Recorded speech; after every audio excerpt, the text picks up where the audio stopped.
Jim Wells has two passions that have guided his life: teaching students and basketball. And after nearly 40 years as an educator, coach, and administrator, Jim is still doing what he loves, working with students and coaching hoops. Here he is outside Wells Elementary, which is named after Jim and his wife Pam. Before we talk about the present day, let's go back to Jim's youth, where he first took an interest in sports.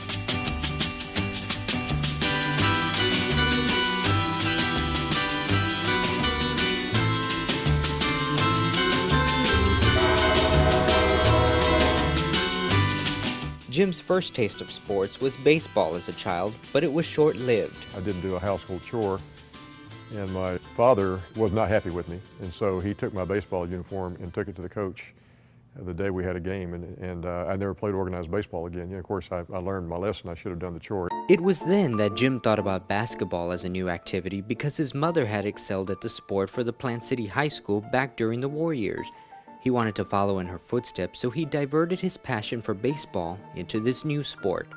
He would dribble the ball about a mile away from his home to a nearby park and practice.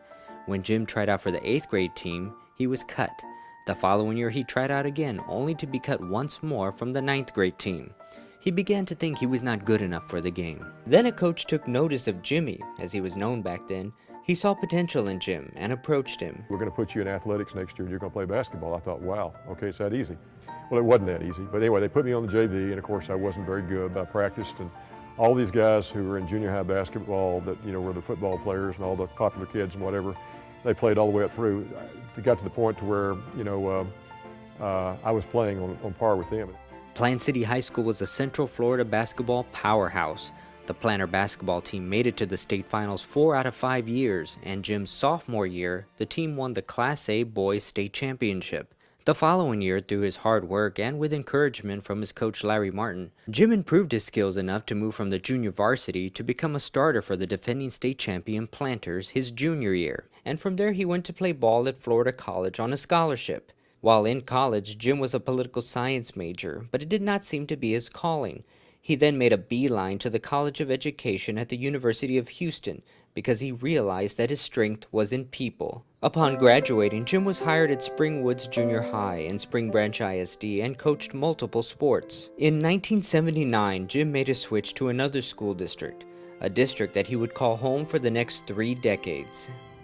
Came out to this place called Cypress Fairbanks and became a coach and teacher at Cypress Creek High School. I was assistant basketball coach there and coached there, you know, for the next 2 years at Cypress Creek, which was a fledgling program because it was a new school that had just opened up. Jim's first stop in CFISD was at Cypress Creek High School, where he served as coach and eventually assistant principal. After that, he made a short stop at Watkins Middle School as an assistant principal before a promotion came along to be the founding principal at Thornton Middle School, where he would stay for the next 9.5 years.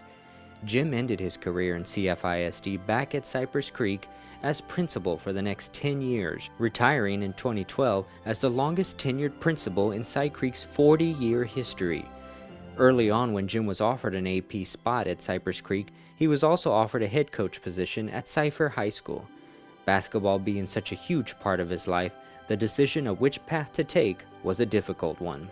For many, many years, I was really regretful of it because again, coaching is a love of mine, and I really missed it. But I think I made the right decision, even though who would have known, you know, years later, 30, 35, 37 years later, I'd gone full circle back to coaching part-time. Take care of the ball, take care of the ball. You would think that after a nearly 40-year career in education that a person would want to just sit back and not do too much and enjoy retirement.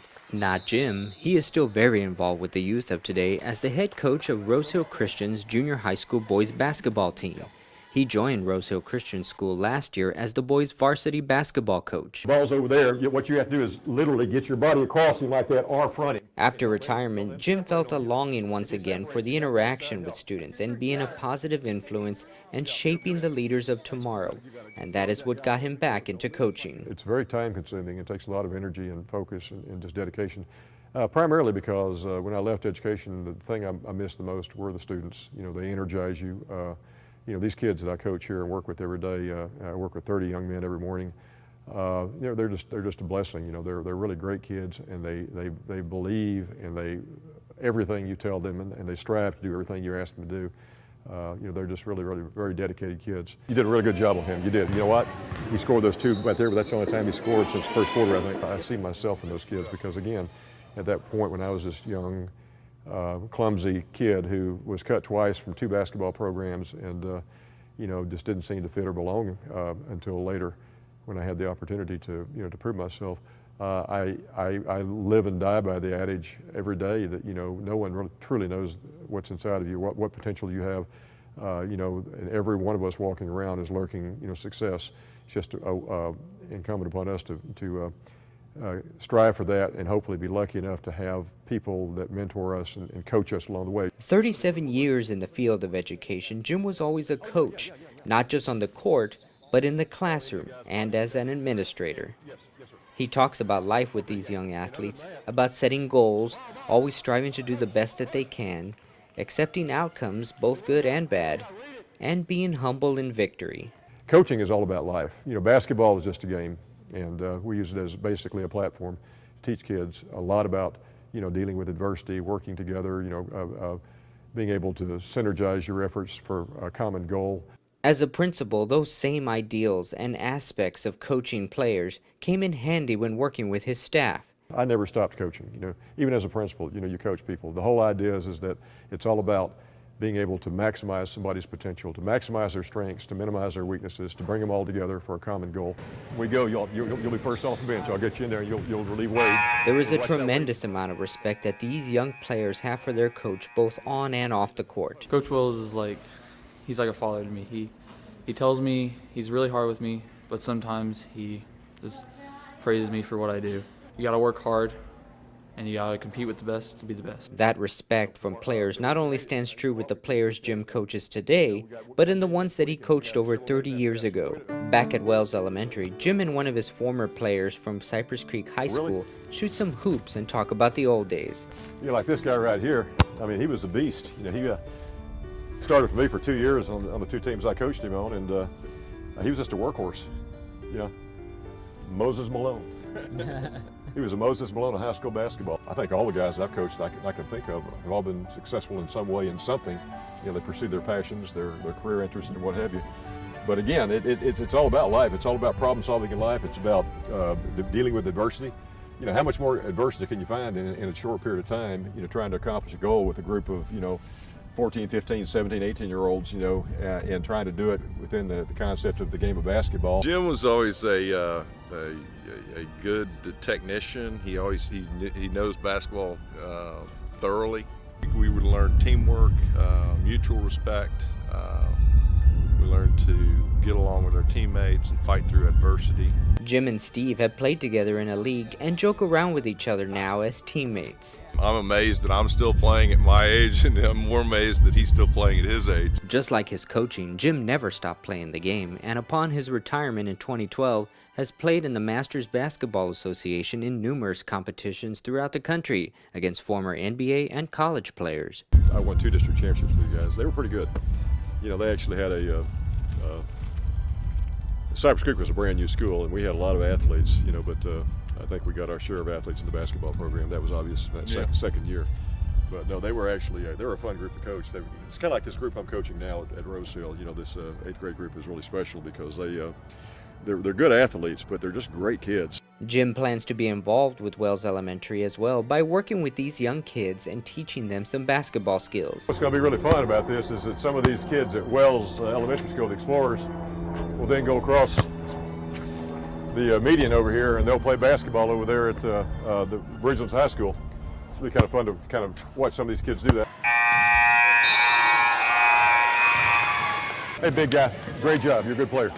Good luck to you guys. They're very, very dedicated, and they just love the game. That's what's so much fun for me, is to see that joy and excitement in these kids. Jim learned early on that family and relationships are key in every aspect of life, whether he was coaching, teaching, or leading as principal. You can't have a successful team if you don't take care of business first, and that is really, again, I go back to that relationship piece, that you have to build a family, really a family unit. A team is a family unit, and you have to care about each other, and you have to have each other's back, and you have to be able to not only push through the good times, but the difficult times as well. Looking back, Jim says that the majority of his successes in life can be traced back to his first coaches as a young man that saw potential in him: Bill Yeagle, Larry Martin, and Dan Turner. My coaches in high school and college and the people that told me, yes, Jimmy, you can do this and you will be better, just work at it. I believe in you, I know you can.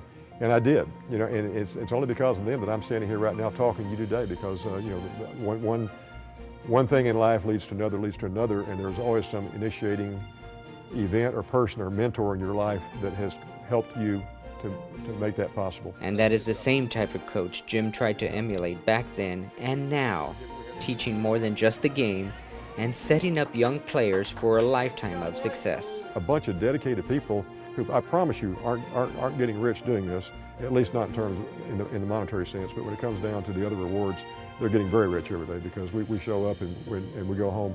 It's exhausting, sometimes it's frustrating. When the final end or the final accounting is there, you can always feel good about knowing that you helped a bunch of kids succeed in something, and that's going to impact them for years on out.